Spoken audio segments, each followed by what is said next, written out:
Við ætlum að fá fréttir frá Hveragerðisbæ og á línunni bæjarstjórinn Aldís Hafsteinsdóttir. Komdu sæl. Já, blessaður. Hvernig hefur það í dag? Bara mjög gott. Hress og kátt? Já. Því ekkert annað. Mér langar að byrja síntalið á afar jákvæðum fréttum sem var einmitt verið að ræðum í síðustu viku og það mjög jákvæður hagnaður af rekstri bæjarins. Þetta svona vel rekið kompani? Já, Hveragerðisbær bara mjög vel rekið bæjarfélag. Við erum með 60 milljónir í hagnað eftir samstæðu og hagnað af aðhlutanum líka. Skuldirnar lækka stöðut og skuldahlutfallið orðið 114% sem þó nokkuð langt fyrir neðan viðmið ráðuneytis og laga. Já. Þannig að við erum bara mjög ánægð. Og það var einmitt gert ráð fyrir jákvæðri niðurstöðu að fjárhæð 35,8 milljónum en það urðu 60 milljónir. Já.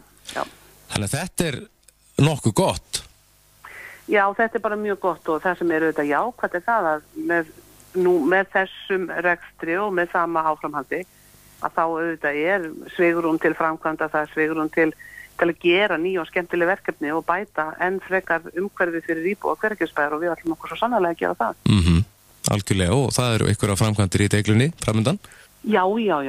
Það bara þó nokkuð mikið. Það búið að bjóða út byggingu á mötuneyti við grunnskólan. Það verður algjör bylting í aðstöðu þar. Það verður sem sagt byggt mjög fullkomið eldhús þar. Við vorum að bjóða út lagning á bundnu slitlagi hér inn í það sem við köllum inn í Dal. Já. Og leiðinni inn að upphafi göngulegar inn í Reykjadal. Já, það gott mál. Það er rosalega gott mál. Og Dalurinn hér hjá okkur stefnir í að verða algjör útivistar paradís. Þetta bara algjör paradís, það bara þannig. Það náttúrulega búið að planta þarna 2000 trjá og þau eru öll að komast upp úr mosanum núna. Þannig að nú fer það að gerast þarna, sko. Og þarna ferðamenn, þetta náttúrulega alltaf að aukast ár frá ári og þarna eru ferðamenn nánast allt árið í kring. Já, það bara orðið þannig. Og þetta náttúrulega klárlega, ég held ég geti fullist að þetta sé alfjölfarnasta gönguleiðin hér í nágrenni höfuðborgarsvæðisins. Já.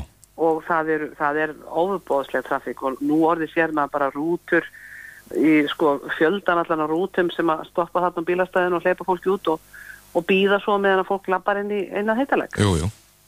Þetta gríðarlega vinsælt og líka bara mjög fallegt að fara þarna. Þetta rosalega skemmtileg gönguleið og það ekki út af engu sem hún svona vinsæl. Hún hentar auðvitað svo til öllum og fólk getur farið þarna með lítil börn sem geta notið þess að hlaupa og baða sig í heitum lækjum og þetta náttúrulega, þetta einstök gæði að hafa þetta hér í túnfætinum. Algjörlega. Þetta mjög jákvætt og sumarið náttúrulega framundan og þá má búast við heilmikilli trafík.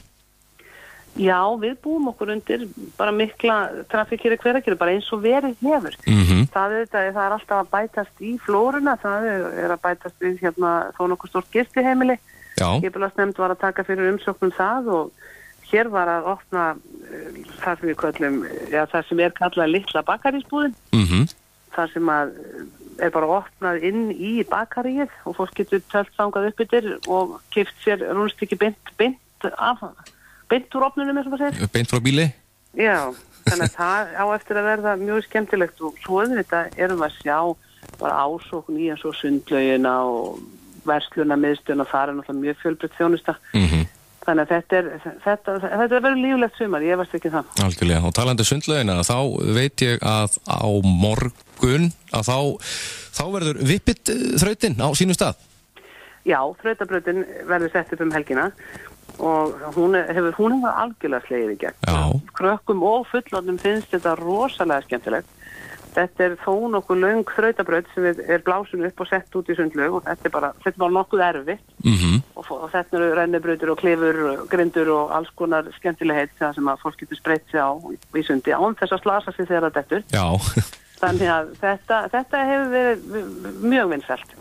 En við setjum þetta bara upp svona öðru hvoru þegar spáð góðu veðri, þannig að hún verður upp helgina. Við látum nú yfirleitt vita þegar hún sett upp. Já, akkurat. Og verður sett upp á morgunin, ekki? Jú. Og fram á sunnudag? Já. Þannig að það að gera hvetja fólk til þess að kíkja á það. Sjálfsögðu. Síðan við opnum náttúrulega sýningu listasafninu líka á þaðdæn. Þannig að það full ástæða til að gera sér ferð í Hveragerði, fara í sund og kíkja í listasafnið og það önnur sýning mjög skemmtileg niður í bókasafni. Þannig að það er alveg hægt að finna sér ýmislegt eitt undir, sko. Já, fara í ísrúnd til Hveragerðis. Já, í nýjum skoðuna, það var mjög það. Já. eins og var í den. Já. Þetta er skemmtilegt, Aldís. Takk fyrir spjallið og hafa það gott og góða helgi. Það er að koma helgi bráðum. Frí á morgun? Já, frí á morgun. Og svo er nú að fara að vora, ef ekki segja það. Jó, segjum við það. Takk fyrir þetta, Aldís. Takk sem við leiðis. Takk, bless. Já, bless.